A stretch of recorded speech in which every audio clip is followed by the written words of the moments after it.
Um, Hello, my name is Martini, and today I'll be talking about noise-stabilized patterns in an engineered biofilm.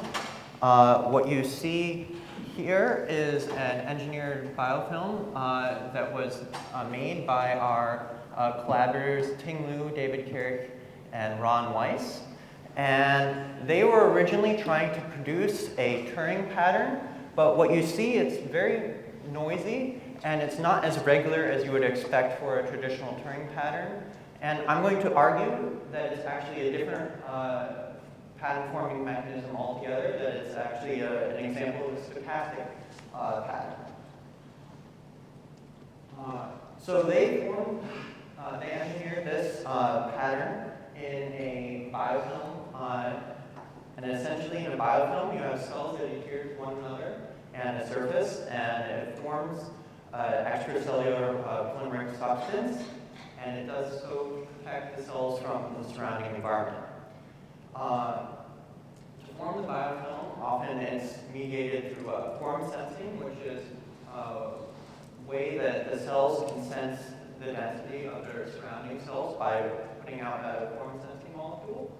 And by pulling that molecule, they can infer the surrounding density. So in the system that was engineered, they did a simple activator-inhibitor dynamics. They took advantage of two form sensing pathways, 3-OC12-HSL as the activator. So it serves as an activator for its own synthesis, and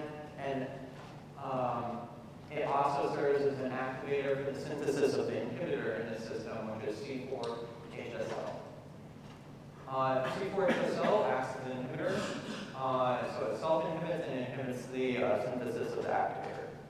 Additionally, in this system, the diffusion rates of these two morphogens is different from one another, with the inhibitor diffusing faster than the activator. To facilitate the observation of the patterns, they use red fluorescent protein to track the activator, and green fluorescent protein to track C4-HSL. And one thing to note about this is the scale bar. That's 100 micrometers. So the scale of these spots are much larger than that of a single cell. If you wanted to, which we did originally, you can develop a very detailed model of this system. But it turns out that it's not necessary, and you can actually develop everything using a effective model, which I will present shortly.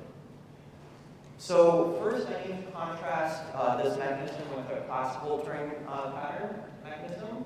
And so in a classic Turing mechanism, which has been used to explain plankton patterns, insect abundance, and muscle bed patterns, for example, you generally have an activator-inhibitor system, reaction diffusion equations, PDs, where one, you have self-activation terms and inhibition terms of the activator. And then for the inhibitor, you have activation by the activator and self-inhibition. When you do a linear stability analysis of this, you find that at some wave number, if the diffusion coefficients are sufficiently separated from one another, you get an instability. So essentially, the eigenvalue becomes positive. And as a cartoon picture, initially what you'll have is a random local areas of activator-inhibitor. In areas of slightly higher concentration of activator, it will produce more activator and also more inhibitor. Then because the inhibitor diffuses out faster than the activator, it will suppress the further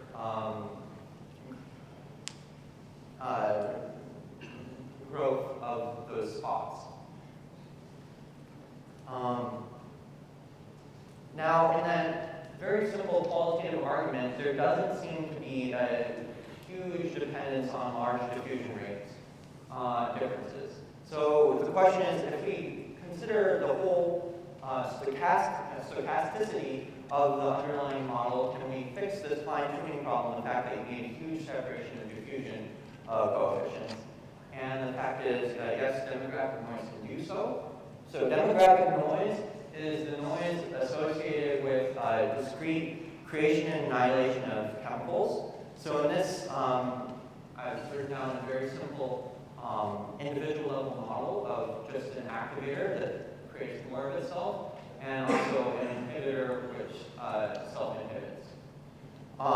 If you then do write down a master equation corresponding to these chemical reactions, and then do a system size expansion, you can calculate a power spectrum. And if that power spectrum has a peak, then you know there is some characteristic wavelength. If it doesn't have a peak, then you know a pattern can't form. And so based on that analysis, if you have a peak or not, you can figure out what additional region you can form stochastic patterns. And what you see is this red line here, you would only form a pattern if your parameters were above this red line for a traditional Turing pattern, deterministic. Anything above this surface here, you would form a stochastic pattern. So you greatly increase your regime where you can form a pattern. Additionally, in the same analysis, you predict a scaling for how the power spectrum should behave asymptotically, and for this it should decay as k to the -2. For our estimated parameters, we found that most of the parameters would fall within the regime for a stochastic Turing pattern, but outside the regime for a normal Turing pattern, so they wouldn't form in a normal Turing pattern. Additionally, if you calculate the power spectrum for the underlying pattern, you find a power law tail of -2.3, consistent with the prediction of a -2 power law. You can also do stochastic simulations of both the detailed model and the simplified model, and also get agreement with that prediction of the power law tail. And so in summary, I've shown you that it's possible to forward engineer a biofilm with signaling molecules that obey activator and inhibitor dynamics. These signaling molecules exhibit pattern-forming instabilities, creating noisy structure. And the parameter range, the morphology, so the fact that these were very noisy patterns, and the power spectra are all consistent with the identification that this is a fluctuation-induced Turing instability. I've also done this analysis for the detailed model, looking at that very detailed model initially presented with 20-some parameters. And again, it looks like for the estimated parameter range that we're in a stochastic pattern regime, and we wouldn't be able to form a normal Turing pattern. So that, yeah, I guess I just have 1 minute. So I wanted to say one thing about the power spectra, the eigenvalue spectrum of the detailed model. If you calculate the eigenvalue spectrum of the detailed model, all eigenvalues are negative, and that's consistent with the idea that this has to be a stochastic Turing pattern. In order for you to have a traditional Turing instability, you'd have to have a positive eigenvalue. And so what's happening here is noise excites equally all the wave numbers, and the pattern you end up seeing is the slowest decaying mode of the noise. So that's really what a stochastic pattern is. Okay, with that, I want to thank you. Thank you.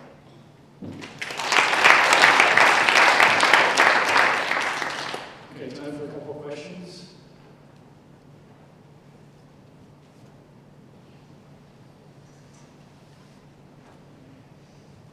Thanks. I have 2 questions.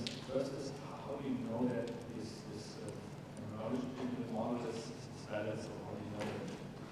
This is an ontological model? The effective model. Oh, the effective model? And the second question, the origin of your demographic noise, so in fact, connecting when you produce the activator out of nothing. So how do you know that you can connect any kind of source? Okay, so the demographic noise, where that comes from? So that comes from when you write down your master equation. You can then do a Van Kampen system size expansion of that, the master equation, and you end up getting a Langevin equation from that expansion, which describes the noise, so the fluctuations about the mean. And by looking, that's essentially where the demographic noise comes from. It's because it's from the discreteness of this creation and deletion of the underlying reaction. And the asking about the validity of the effective model, it gives us the same results as the detailed model, where we put in all the details. And the effective model, it will not capture certain aspects. So the effective model will correctly predict the asymptotic behavior of the power spectrum, but it won't correctly predict the exact behavior, the exact shape of the power spectrum, whereas the detailed model will do a better job of predicting what the exact shape of the power spectrum is. Very quick question. There was EH, you're talking about power spectrum at low K. You showed us the tail, but not just at the small values, okay, quite substantial. Can you just talk about that? You can just cover it. Okay, yeah, sure. So at low K, the effective model really doesn't work well, and so there you have to go to the more detailed model. I think that's probably the best answer for that question. Okay, thanks. Let's thank Michael again, Mikhail.